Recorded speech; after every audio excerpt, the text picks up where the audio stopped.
ब्रह्म का अर्थ वैसे प्रभु होता है, भगवान होता है, राम कहो, साब कहो, ब्रह्म कहो। लेकिन जैसे हम पूर्ण परमात्मा कहते हैं, पूर्ण ब्रह्म कहते हैं, इसका मतलब कोई इनकम्प्लीट ब्रह्म भी है। लेकिन ब्रह्म शब्द पर्याप्त है परमात्मा के लिए। लेकिन यहां ये नकली प्रभु घने हो गए, तो इसलिए प्रभु की पहचान जिसने कर ली, ब्रह्म की पहचान जिसने कर ली, वो ब्राह्मण कहलाता है। दास अपने प्रवचनों में बहुत बार पंडितों ब्राह्मणों के विषय में उनकी मूर्खता अज्ञानता सुनाता है। तो उसमें ये ना समझें कि दास एक ब्राह्मण वर्ण को कह रहा है। ब्राह्मण वर्ण अलग वस्तु है। जैसे एक वैद्य था और वो बहुत अच्छा वैद्य था, नाड़ी पकड़कर तुरंत बता देता था अमुक रोग है, औषधि भी उसके पास कारगर थी, सुप्रसिद्ध हुआ। उसकी एक दो पीढ़ी उसके द्वारा बताई औषधि और उस विधि से वो उपचार करते रहे, वो भी वैद्य कहलाए।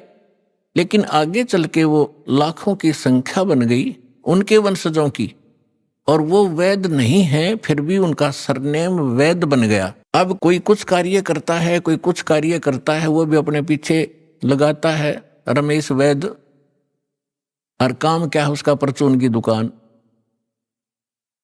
जानता नहीं पेट के दर्द की दवाई औषधि, और लिखता है रमेश वैद्य, तो वो वैद्य नहीं है।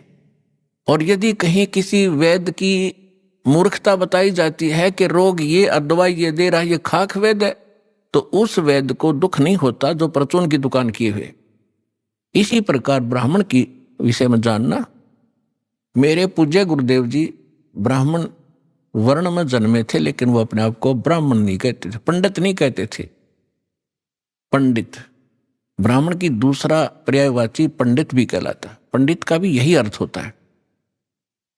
वो ब्राह्मण नहीं कहलाते थे जो हमने अपने परंपरागत समझ लिया है। हम किसको ब्राह्मण मानते हैं? जो श्राद्ध निकलवाता हो, पत्रे बाँच कर सुना दे, तरफ ये आपत्ति आनी है, ये ऐसे शब्द कर दे, ऐसे वैसे कर दे, ये ब्राह्मण कहलाते। लेकिन यदि हम पंडित की परिभाषा समझना चाहें तो हमारे पूज्य गुरुदेव जी ब्राह्मण होते हुए अपने आप को ब्राह्मण नहीं कहते थे, वो संत कहलाते थे कि हमने पंडिताई कभी की नहीं, हम ब्राह्मण नहीं हैं।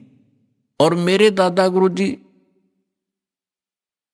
छावला गांव दिल्ली के अंदर, दिल्ली स्टेट में एक छावला गांव है नजफगढ़ के पास, वहां के वो जाट थे। और बचपन से ही वो हमारे जो चौथे दादा गुरु जी थे उनके संपर्क में आ गए। उन्होंने उसको काशी विद्यापीठ में पढ़ाया, अपने पास ही रखा, तो वो 4 विषय के आचार्य बन गए उस विद्या को पढ़कर। लेकिन उन्होंने पंडिताई की नहीं, फिर भी वो पंडित चिदानंद नाम से जाने जाते थे।